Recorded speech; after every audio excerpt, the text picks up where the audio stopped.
virtual orang, virtual awak lo sebenarnya banyak aspeknya. Barekam tari itulah pertunjukan virtual padahal itu jadinya dokumentasi. Cek 2 3 dah mulai no. Sana masuk joyang tabuzer yang tagia buruak zerengeh kecek udanan semalam balik awak di pot bunga. Sana Ariko yang sama udah Metron Mas Dison ini betul mau itu. Betul. Beliau kok sutradara dari Ranah PAC Performing Art Company. Beliau juga penggiat kebudayaan dari Kemendikbud RI. Betul Pak? Betul. Kamu kadang-kadang bapak, kadang-kadang sebut namanya. Ariko, kita kami bincang banyak. Beliau termasuk orang yang aktif dalam kegiatan seni budaya di Sumatera Barat. Sutradara yo pulo, jadi di sana kok nio biak drama minta tolong kayaknya. Apa manggilnya on? Yuk, kini kamu musim drama Korea, drama Minang lo sekali buat banyak biar top lo kan. Nah, baa pandangan seorang Metron melihat seniman-seniman Sumatera Barat menghadapi pandemi COVID-19. Patangku kan cukup mapo tuh. Kalau kini agak langgang-langgang stay lah. Baa pandangan yang paling menyedihkan itu sebenarnya kan seni pertunjukan kan. Yang paling karena itu sebenarnya walaupun misalnya musik bisa di rumah, tari bisa membuat video saja, tapi kan tetap tidak bisa menganga gitu. Tidak bisa menganga kan. Karena ruh pertunjukan itu ada penonton. Kini penonton tidak ada, atau penonton antara penonton jo tontonan tidak ada koneksi ya, jadi pisah mana gitu. Walaupun ayo cuma kaco TV yang lihat dari HP gitu. Tapi sebagai John kan pernah menari, Ambo pemain drama, pernah main drama atau jadi aktor kan. Nah ketika 3 orang saya menonton lagi pikir main kan, apalagi kok semua sekali tidak ada karena ruh penonton tu lah. Nah, ketika pandemi berlangsung, memang sabananya tidak ada dan siap. Termasuk seni pertunjukan. Karena itu mendadak dan baru. Akhirnya terlalu banyak hal-hal yang kemudian muncul karena sebenarnya bukan pandemi ku, kalau bocok ngecek, pandemi ku justru membongkar kelemahan seni pertunjukan awak selama awak tidak siap.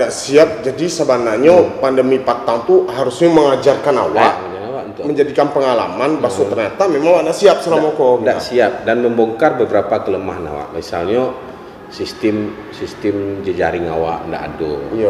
Kemudian yang paling parah itu sebenarnya kini awak baru menyadari bahwa pentingnya penonton awak. Dan awak selama kan tidak pernah menggarap penonton awak dengan maksimal. Ada yang menggarap penonton, tapi itu tidak maksimal. Sehingga awak kelabahkan. Kini sebenarnya kan kini misalnya awak kan bisa mencari penonton awak itu kalau awak punya data lengkap pertunjukan awak termasuk kemudian ditelepon. Kira-kira kalau kami datang ke rumah kemudian sekeluarga menonton dengan jarak yang cukup, kemudian kami mentas, boleh tidak kira-kira? Tapi kalau jaringan itu tidak ada dan awak, dan terus terang saja penonton pertunjukan awak itu masih sangat berjarak tontonannya. Tapi apakah walaupun kini penonton baru kok kan bongkar masalah stake, pokoknya masalah penonton. Kini masalah dari apa? Aktivitas mereka kan artinya mereka tetap proses tuh namanya. Artinya mereka tetap bergerak walaupun pandemik. Itu apa langsung? Itu sesuatu yang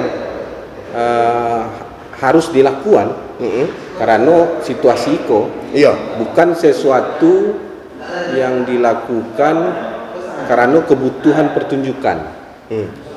Makanya dari awal itu ndak awak senang karena ini seni pertunjukan termasuk ambo berudanga tadi ternyata memang malah penyanyi itu tak ada dapat job nyanyi sama sekali.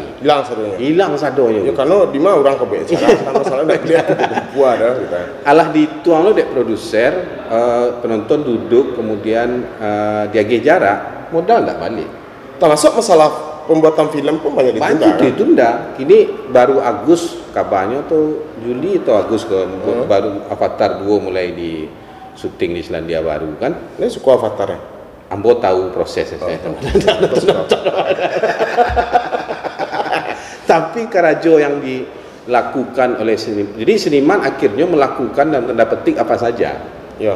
Dan dalam situasi bantu iko ndak donan. Apa saja kok? Apakah ndak itu menurunkan wahnya atau gaungnya nama seniman itu sendiri? Dia kata-kata apa saja kok? Ada orang sempat memikirkan itu ndak? Kan enggak gitu. Kan enggak juga gitu. Kan enggak ada orang yang sempat memikirkan itu loh. Karena kemudian kan terjadi kesepahaman antara sosial awak kan, masyarakat awaknya tuh ya udah kalau ya, silakan saja. Kalau orangnya cerdas kemudian paham dengan seperti itu, tidak harus paham bahwa tidak semua seniman itu kaya. Di dalam tenis itu ada yang sengaja tampil virtual itu untuk membantu petenis yang peringkatnya 1.500. Karena orang itu tidak punya pemasukan. Nah kalau ada yang berang masuk seniman bantu itu, dan ini tidak bagi bantuan ke seniman yang lain agar supaya berkarya, itu susah mungkin. Tapi itu di dalam dunia seni itu kan bisa terjadi, nah.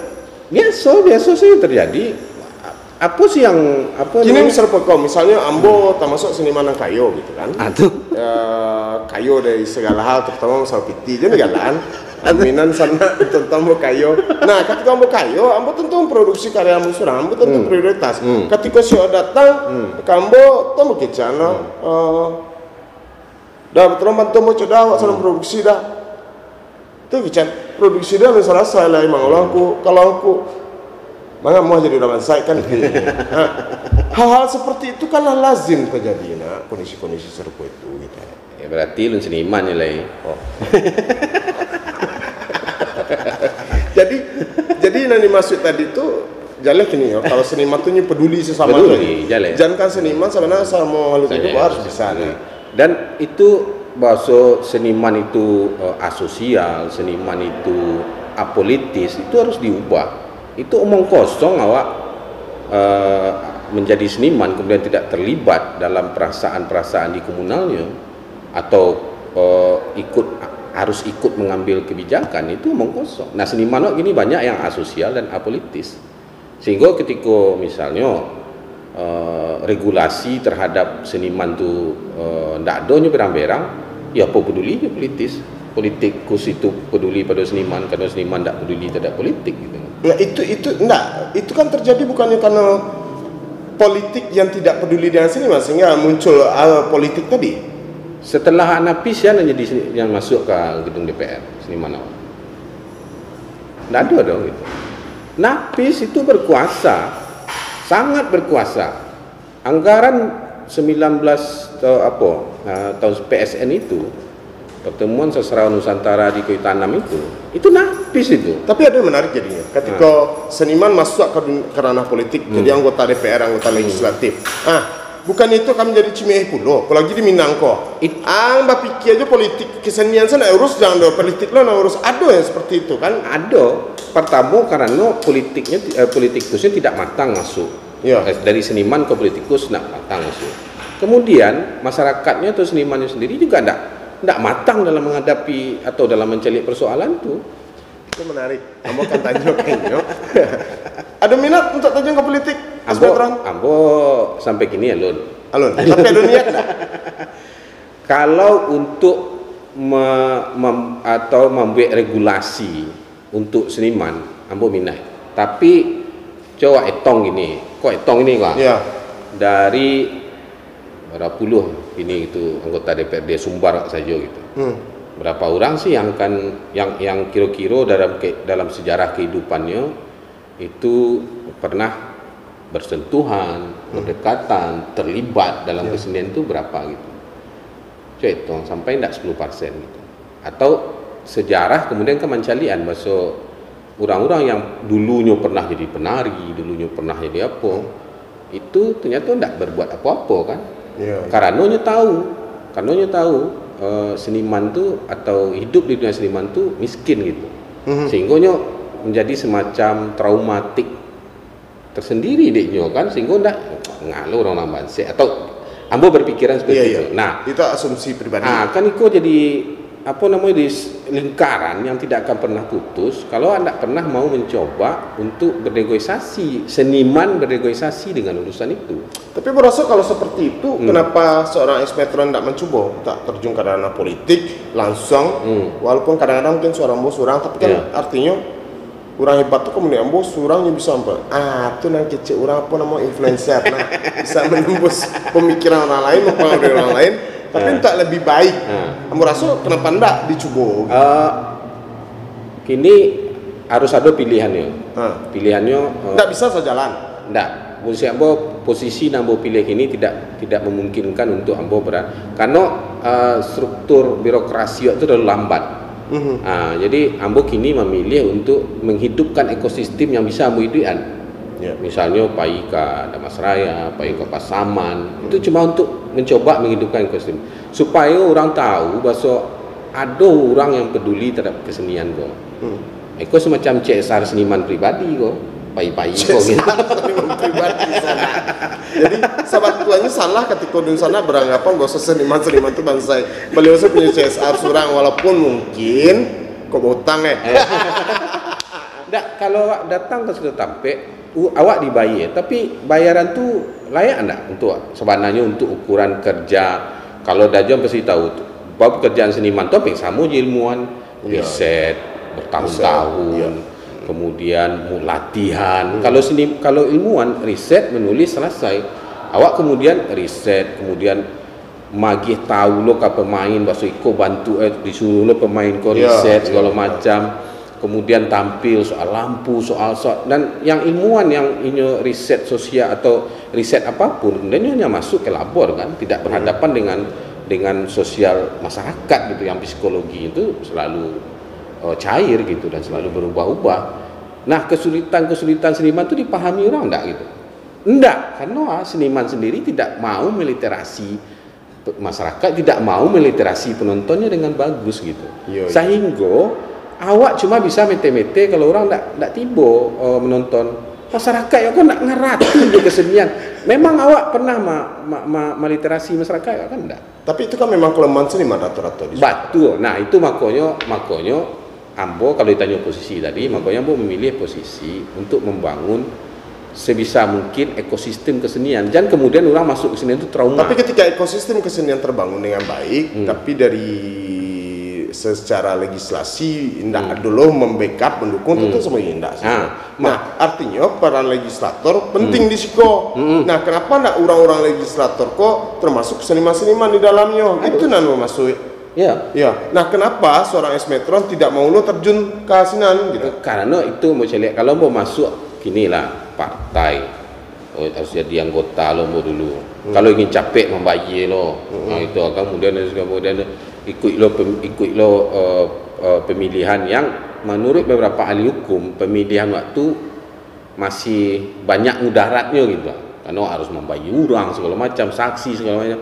Itu menurut ada istilah orang politik itu kotor, tapi tidak semuanya kotor. Betul. Tapi bisa pakai enak betul. Tetapi misalnya ada kawan ambo, ini nyebut itu kalau tidak usah sebut nama, kalau orang itu dia pernah ngaku gambo itu hanya mengeluarkan uang tidak sampai 250 juta. Tidak sampai 250 juta. Kamu cari PT. Dan itu tidak membayar saksi loh. Tidak membayar saksi, kemudian balihonya pun separa-separa dengan orang kan. Ada tiket satu, ada tiket dua.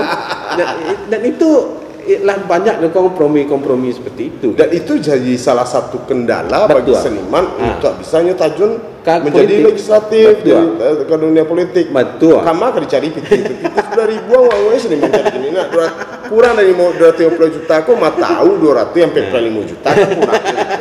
Payah aja itu saja. Tapi emang sangat tertarik jadinya ketika seorang Esmetron berbicara politik tadi, dan ambo tantang beliau untuk jadi mudah-mudahan ada partai yang mau memilih orang seniman Esmetron lah tahu ambo iyo lah ya. Tanpa mengeluarkan biaya bisa juga lah. Kan ku baru mantap karena memang banyak yang harus diperjuangkan untuk seniman-seniman karena terutama di Sumatera Barat. Ada yang menarik ketika pemerintah terkait dengan pandemi petang. Apa yang dilakukan pemerintah terhadap seniman, ada maduan lomba, manggil bantuan atau bantuan berkedok lomba kecil orang, dan munculnya istilah seniman virtual Sumatera Barat, seniman virtual Indonesia. Kau paham nih Esmetron? Payah. Sesanggup dan suasana ketika kamu tanya seniman virtual. Literasi digital saya alun sempurna. Literasi ada kini nama cabang ilmu itu lintas media. Lintas media. Ya.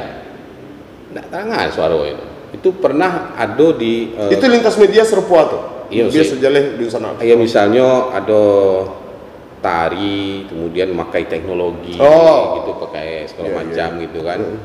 Nah film kemudian diolah sedemikian rupa, dibuat live gitu macam-macam lah lintas media itu untuk masuk ke virtual tuh banyak step itu literasi digitalnya harus samparono, lintas medianya harus paham, baru bisa nih disabit virtual. Nah, virtual itu apa sebenarnya gitu? Ini mungkin ambo ada menonton pertunjukan atau menonton banyak hal, Dajon pun mungkin banyak menonton banyak hal. Kemudian kira menurut Dajon yang virtual itu yang mana? Ambo nak ngarap gitu. Pertanyaannya kalau virtual ke sana. Indah mah tahu. Ndak ambo virtual orang virtual ambo. Apalagi kadang-kadang kalau ada, "Woi, seniman virtual." Yup, sap. Itulah. Sebenarnya virtual itu seperti apa pemahamannya? Malam Bagurau itu virtual. Kan nggak menggunakan teknologi canggih? Tidak. Yang penting dalam virtual itu adalah keikutsertaan penonton. Gitu. Jadi misalnya, ambo ndak ahli urusan teknis, tapi kok untuk urusan pertunjukan lah, karena yang disebut pertunjukan itu ada ruang kan, makanya disebut ruang pertunjukan. Bukan dalam pengertian bukan tempat gitu, tapi ruang gitu. Nah, di virtual itu yang paling penting adalah penonton ikut di dalamnya, seperti game. Virtual itu play game. Nah, itu orang membuatnya untuk games. Jadi terbangun interaksi berarti. Interaksi dan penonton ikut di dalamnya. Misalnya kalau di dalam games yang kece para ahli itu tuh remote atau PlayStation namanya itu gitu kan. Nah, itu yang membuatnya jadi ikut di dalam virtual tuh.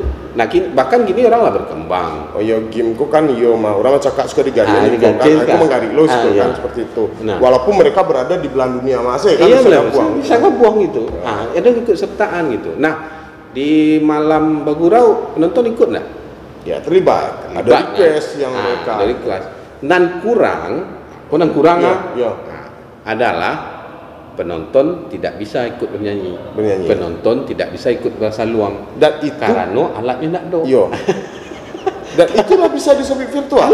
Karena ada ikut sertaan penonton. Berarti yang tadi di sini adalah seniman virtual sana. Bahkan ada yang menyebut imam virtual kan? Ada. Imam virtual. Terus menengah. Adalah imam virtual. Ada orang menyebut imam virtual. Tidak tahu loh. Jadi pada prinsipnya Esmetron setuju enggak dengan adanya kegiatan-kegiatan lomba, ada yang namanya lomba tari virtual, lomba monolog, lomba baca puisi, lomba musik, yang sistemnya semua kirim pada video tersebut kepada kurator dinilai. Setuju enggak hal seperti itu? Sebagai stimulus setuju. Karena ya baka gini seniman itu bergantung ke pemerintah hari itu. Karena ekosistem seni pertunjukan itu tidak pernah duduk. Tunggu dulu, sebelum kau lanjut. Kau agak menarik ceritanya. Aduh, senimanku rasanya sangat idealis sana. Nyo akan mengicit tidak akan bergantung pada siapapun. Termasuk pemerintah. Tadi ada pernyataan bahwa seniman mau tak mau harus diakui seniman bergantung pada pemerintah. Hari itu sebagian besar. Ya, kenapa? Sebagian besar ya. Ya karena tidak ada apa lain. Bahkan makanya pengajian pandemi itu membongkar kelemahan kesenian yang ada di Indonesia. Yang bisa tagak panuh itu baru seni rupa. Iya. Nyo baru nyo membalik kampas teranga de kuratornya atau teranga de agen apa ya langsung 300 juta. Sementara kalau orang teater itu alun laki loh. Kau ambil tadi baru masih alas-alasannya barangkon kalau memajaknya atau pentas tidak lo jaleh kan? Apa tunggu dulu mana naon atau itu tidak lo kan? Itu maksudnya. Itu yang tagak koko tuh sakit. Mana sakit banyak sekian mah. Atau kan pasti baru kosong dan baru ambil kekurangan. Ada yang ambil lukisan gitu, ceknya 3x3 itu langsung dibalik 300. Itulah harga 300 juta. Nah, ketika jadi beraem. Tapi itu kan tidak lepas dari proses. Ketika seorang seniman seni rupa tuh berkarya adalah diago seperti itu, berarti nyo kalau punya red yang cukup bagus dan itu melalui proses panjang. Sebenarnya muraso bisa saja seniman. Ceklah yang tersusun di itu ekosistemnya. Ekosistem di seni rupa itu rancang. Gitu. Di sini pertunjukan alun sakit kali. Masalah soalnya. Masalahnya. Karena awak tidak pernah berniat menjadikannya industri. Menjadikannya sebuah karya seni. Kemudian dilipek-lipek kemudian diletak dalam laci. Dan persaingan pun tidak sehat jadinya. Itu persaingan tidak sehat gitu. Ada beberapa grup yang lah berhasil untuk urusan tuh teater koma. Tapi kan tidak setiap teater koma. Iyalah. Makanya kok dibutuhkan ekosistem dari negara. Pandemi hanyalah efek dari ketidakberesan ekosistem yang berlangsung. Berarti negara kini lah turun dah? Enggak. Lah turun dah untuk melihat kondisi seniman-seniman. Nyo penyakitnya kanker, dia lagi ubek balsem. Nyo penyakit kanker itu dia gitu gigitan nyamuk. Nak muah dong. Kok kanker kok sana ada kemo yang di sini makai. Aku be cukup apa sajanya autan. Apa ada seklan. Mamuahnya memang betul. Kok ikut jadi kalau agak harus cadia yang kalau mengecek juga sudah kau sana. Kau nak cadia awak di duluan. Nah, berarti pada prinsip setuju, tapi istilah yang tidak setuju. Istilah virtual tadi. Iya, itu kan harus duduk dulu lah. Dan awak pun harus, tapi ambo pun memahami kenapa itu seperti pandemi itu seperti membakar rumah dan awak pai keluar dan lari ke mahkamah kan. Iya. Itu pemerintah pun akhirnya melihatnya memang awak harus mencium ada kepanikan dari pemerintah sehingga itu dalam bayangan ambo saja ya, mungkin bisa salah saja, tapi misalnya kok harus melaksanakan sesuatu virtual sih Pak, wah mantap, ada yang menarik, webinar muncul dengan luar biasa. Setiap hari itu ada webinar kan. Kalau di Facebook ya saya lihat tuh banyak webinar. Itu Pak Ismetro Mandang. Itu sabananya kalau dikelola latahan orang namanya atau apa Pak? Bukan, kalau dikelola secara benar. Justru di pandemi kok sebenarnya harus mencari formulasi yang tape. Dan cara mencari formulasi yang tape itu dengan membincangkannya sedalam-dalamnya. Untuk membincangkan itu perlu webinar. Baru webinar. Walaupun kemudian awak semua tahu buat instansi kemudian kapalonya harus masuk ke dalam webinar itu supaya mereka keluar.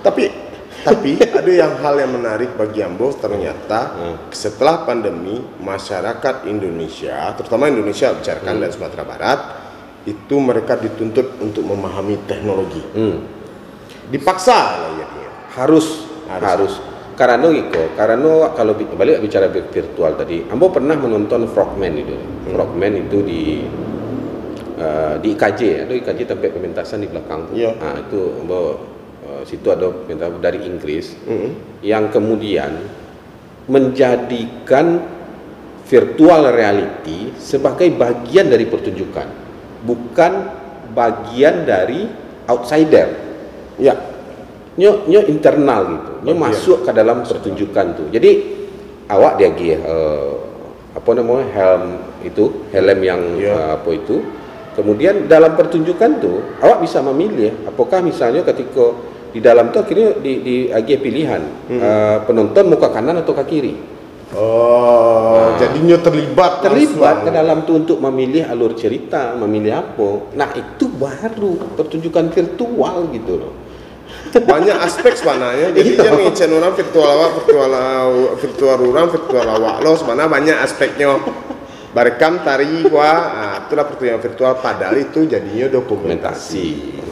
Itu menarik. Terakhir pertanyaan Ambo. Itu dulu pemerintah dulu selesai. Harus jalan dulu betul apa dituduh. Jalan. Pemerintah dalam hal itu yang bisa dilakukannya cuma menstimulasi. Kini coba tanya anggaran pemerintah, itu tidak ada dana lagi. Habis ke COVID sado. Nah, maka menurut Ambo itu pun harus pahami sebagai sebuah keterbatasan negara dalam menghadapi situasi itu. Dan itu kan sado negara dan sado daerah di dunia itu kan mengalami hal seperti itu. Dan itu kalau dia hitung kerugian dalam seni pertunjukan hari itu mungkin susah memprediksi, mungkinlah biliun dolar gitu kan yang rugi. Jadi kalau mau mencari situasi seperti Iko hanya kesementaraan. Iko jeda gitu. Jadi bukan kalau memang merasa perlu dengan duit itu ambil aja. Ndak usah lo orang kemudian diberangan kalau orang ambil piti itu gitu. Ndak usah lo dianggap itu sebagai sebuah pelecehan diri seniman gitu. Ndak usah gitu dari Ambo sih. Karena itu terlalu ndak lah ambil bantuan seniman cuma ada tipu orang.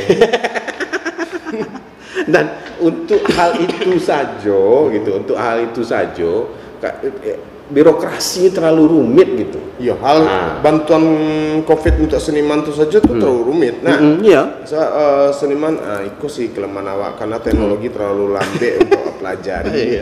Sehingga ketika bantuan COVID-19 untuk seniman kok harus beiko tanda tangan pun harus gelar AP. Awak sih bingung, awak muda-muda kok bisa berajanan tua tukang saluan dendana di kampung-kampung makanya tolong dengan itu harus jadi CSR seniman yang tahu harusnya. Itu fungsi beliau sebagai pendidikan kebudayaan di Kemendikbudristek. Mungkin itu salah satu salah satu itu tupoksi Bo. Mudah-mudahan semakin cerdas ini. Amin. Nah, pertanyaan terakhir Mas Metron. Alahnya kok alun lama. Pertanyaan celai Nambo tahu yakin pertanyaan terakhir kok akan panjang jauh. Sumatera Barat punya namanya Dinas Kebudayaan Provinsi Sumatera Barat. Kemudian punya namanya UPTD Taman Budaya Sumatera Barat. Masih perlu enggak instansi untuk Sumatera Barat memandang seniman hari ini fungsi Dinas Kebudayaan berjalan dengan baik, UPTD Taman Budaya berjalan baik? Apakah memang mereka pro pada seni dan kebudayaan itu sendiri dan seniman pelakunya? Manusia Mbak, apakah ini masih dibutuhkan? Kalau enggak bawa sih ngeri banget. Karena ada orang mengecek di luar, gunanya Dinas Kebudayaan, gunanya Taman Budaya, kau akan mengayomi seniman. Betul. Ambo kau jawab dari situ dulu sebenarnya, tapi Ambo harus mencari cara ya. Supaya cari cara supaya lebih lama terangannya. Ambo ambil contoh konsep teater demokratik Pak Wis lah, supaya dia agak di dalam konsep itu justru negara dinihilkan. Karena terbukti negara tidak berperan dalam perkembangan kesenian terutama kebudayaan. Terlalu banyak contoh kalau sabuan, misalnya 2004 balik dulu ada bantuan namanya fasilitasi rumah budaya RBN, Rumah Budaya Nusantara, kayak gitu kan. sebagai stimulus itu sangat rancak bana. Ya. Tapi yang tidak disiapkan adalah inyo magihan ke grup tradisi yang tidak punya insting manajemen modern. Sehingga lapeh itu saja. Bukan hanya lapeh, akhirnya bercakap, grup itu bubar gitu. Dan itu terjadi di seluruh Indonesia. Artinya itu dipersiapkan dulu. Nah, itu harus dipersiapkan dulu. Karena manajemen tradisi tidak pernah memperhitungkan uang. Iya. Tapi ketika PT itu datang, yang namanya orang tetap matanya nyalang aja. Bali gandang orang bilang lame. Itu tanah den tampek latihan itu tanah den itu harus bayi 8 juta. Disabuin tongko itu. Oh, serupa itu jadinya yang terjadi ya. Yang terjadi seperti itu. Nah, jadi menurut Ambo kalau dari kemudian yang kedua Ambo cari contoh sekali. PHSK, Pusat Hukum dan Studi Kebijakan, itu pernah madoan riset, dengan kerjasama dengan Dewan Kesenian Jakarta 2009. Hasilnya adalah, kalau mau sampai kesimpulannya, hasilnya adalah bahwa keinginan untuk membuat satu perundang-undangan yang besar yang akan menaungi seluruh kebudayaan itu masih mitos di Indonesia. Pertanyaan, Undang-Undang Nomor 5 2007 balik tentang pemajuan kebudayaan, apakah sudah mencakup semuanya? Untuk pembangunan dalam undang-undang itu ada ekosistem. Iya. Dalam undang-undang cagar budaya pun, Ambo tidak tahu undang cagar budaya. Maksudnya bukan tidak tahu, tapi Ambo tidak menemukan, setidaknya lo membaca ekosistem. Nah, itu sudah mungkin jawaban yang paling tepat adalah on progress. Iko masih dalam proses. Dalam proses gitu. Tapi problemnya, ya, Iko negara lah dibentuk 71 atau 70-an lebih tahun yang lalu, 75 tahun yang lalu gitu. Kenapa untuk membangun ekosistem seni pertunjukan awak itu terlalu rumit gitu. Ingat Undang-Undang Nomor 5 tahun 2007 balik itu hadir setelah 32 tahun baru muncul. Tidak ada undang-undang yang memayungi. Itu yang harus diingat. Kini itu muncul. Oke, ini baru jalan 2 tahun, pemerintah bisa mengambil alasan itu baru 2 tahun, 3 tahun, dan kini diserang pandemi segala macam. Oke, tidak ada masalah gitu. Tapi problemnya di negara manapun dinas kebudayaan itu diperlukan. Negara itu bertanggung jawab terhadap kebudayaannya, gitu loh. Dan negara harus menyiapkan infrastruktur, struktur, dan seluruh jaringannya untuk kemajuan kebudayaan. Dan ingat, di Amerika Serikat, pendapatan Amerika itu 60% dari film. Karena ini betul-betul mengurus kebudayaan. Tapi sebelum itu lanjut, Marco Lamboce. Ya. Dinas Kebudayaan dan UPTD Taman Budaya, apakah tidak dicari sebagai event organizer saat ini? Artinya menyelenggarakan kegiatan saja, gitu kan, melibatkan cek dua seniman, gitu. Tidak mencari seperti itu kondisinya? Di Indonesia hari Iko, awak cuma mendapatkan dosa masa lalu. Berarti dosa masa lalu? Masih dosa masa lalu, belum dikerik, belum dihabisi kanker-kanker itu. Berarti itu masih terjadi berarti? Masih terjadi. Hal yang Ambo sampai tadi, mereka tidak lepas dari... Dinas Kebudayaan, Taman Budaya dipentingkan. Tapi pertanyaannya, apakah orang-orang di dalamnya dipentingkan? Perlu. Barik Cito sana. Tambah segi loyo sana. Kalau katanya tuh. Nah, idealnya seperti apa orang-orang di dalamnya tuh? Ambo ingin menyebut dua kegiatan yang menurut Ambo agak ideal. Dan Ambo menyebut dua kegiatan karena Ambo ikut di dalamnya. Iya. Ambo kan ikut di beberapa kegiatan yang lain. Ikut perbandingannya masuk sebenarnya. Ambo tidak tahu kegiatan lain. Tapi di beberapa kegiatan yang Ambo ikuti, maka dua kegiatan baru sabui. Karena itu bagi Ambo adalah pilot project atau sesuatu yang ideal untuk muncul dalam kerjasama seniman dengan negara. Ya. pertama Payakumbuh Botong Festival. Iya. Ya. Itu kemudian ada garis yang ditetapkan walaupun itu dalam pelaksanaan tetap bocor ya. Iya. Seniman mengurus konten kreatif, negara mengurus administratif. Iya. Nah, menurut kamu itu yang ideal. Jangan satu lo negara, kok bukan awak menafikan bahwa di dalam pemerintah itu ada seniman, ada minimal ada orang mengarati atau yang merasa mengarati kesenian lah. Gitu. Tapi kalau ada pemerintah yang merasa jadi seniman, Mbak, inyo kedua dari pemerintahannya harus jadi seniman gitu. atau inyo tinggal dunia senimannya saat bakarajo Serius jadi pegawai negeri gitu. itu sama menarik. Jadi ada PNS rasa seniman, ada seniman rasa PNS gitu kan.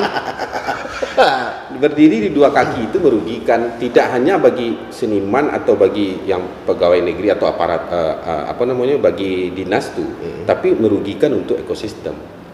Karena itu awak harus mengakui Salamo itulah yang menghantui pekerjaan kegiatan kesenimanan awak Salamo bertahun-tahun atau awak hitung saja Taman Budaya atau dulu namanya PRP ya namanya tahu itu ya. Tuh loh, tadi kan tuh Batong Festival. Yang cele apa? Yang cele adalah Festival Pamalayu Damas Raya. Kemudian pemerintahnya magian itu kah seniman? IO. Oh iyo. Sarang ke IO. Sarang ke IO. Memang benar IO kan? IO. Nggak pemerintah yang jadi IO kan? IO di luar seluruh jaringan pemerintah. Nah, itu baru betul. Jadi memang dalam tanda petik IO awak pun kan alun-ado yang pertama, alun-ado yang berniat untuk terjun ke secara festival kesenian. Iya. Yang kedua, alun-ado IO awak yang bisa tender DT2M. Nah, itu persoalannya. Iya, banyak kenalah di sini sebetulnya. Pokoknya awak menengah isu-isu tentang MTQ, ya kan? Nah, itu yang terjadi gitu. Nah, di Damas Raya itu diserahkan. Mungkin masih ada raso pemerintahnya, tapi itu cuma 2% karena itu cuma kedekatan yang kedekatan dan itu pun yang IO isinya seniman. Jadi paham cara tapi itu pun masih digerogoti. Itu problemnya yang paling besar itu digerogoti. Kini dia digerogoti oleh pemerintahan tuh gitu. Karena itu tadi mungkin itu dosa masa lalu yang sudah terbiasa dilakukan sehingga nggak paham posisi masing-masing. Betul. Dan itu lalu diamputasi habis-habisan. Jadi reformasi birokrasi waktu lalu berjalan dengan baik.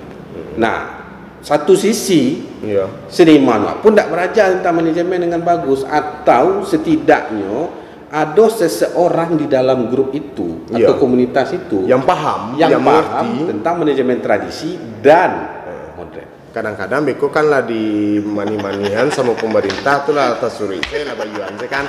Jadi sebetulnya seniman harus paham dengan kondisi-kondisi sarpo eko. Jadi ambil sebuah kesimpulan bahwa Taman Budaya, Dinas Kebudayaan itu sangat dibutuhkan karena itu tugas. Cuma pertanyaannya apakah orang-orang di dalam masih bisa kita butuhkan atau tidak? Iya. Artinya harus tahu menempatkan posisi di mana saja dan memilih orang-orang yang tepat. Iya, kok orang-orang seniman Iko kerajunya ada ambek konten, Iko mau urus administrasi dari pemerintah. Jangan dicampur aduk aja satu lo ambek konten-konten seni kan? Nah, kok satu lo administrasi atau sebaliknya malah seniman sibuk mau urus administrasi, nah konten tinggal kacau masalah dia. Tapi mudah-mudahan Iko menjadi ke depan. Tapi mencari ladu enggak kemajuan secara umum. Nah, masa buik dua tu walaupun itu tidak terjadi 100% seideal mungkin dengan hantu-hantu birokrasi dengan amputasi yang harus begitu banyak dilakukan, menurut Ambo itu cahaya gitu. Oke, sana ada terakhir yang disampaikan? Ayo. Majulah Indonesia. Berkarya terus seniman. Berkarya terus, proses tarui. Laksana Esmestron Mas Dison, sutradara Rana PAC, penggiat kebudayaan Kemendikbud RI. Lah masuk pot bungo, wak tunggu dan lain-lainnya ya. Lah sana. Cik 2 3. Lah habis anak. Lah no lebih.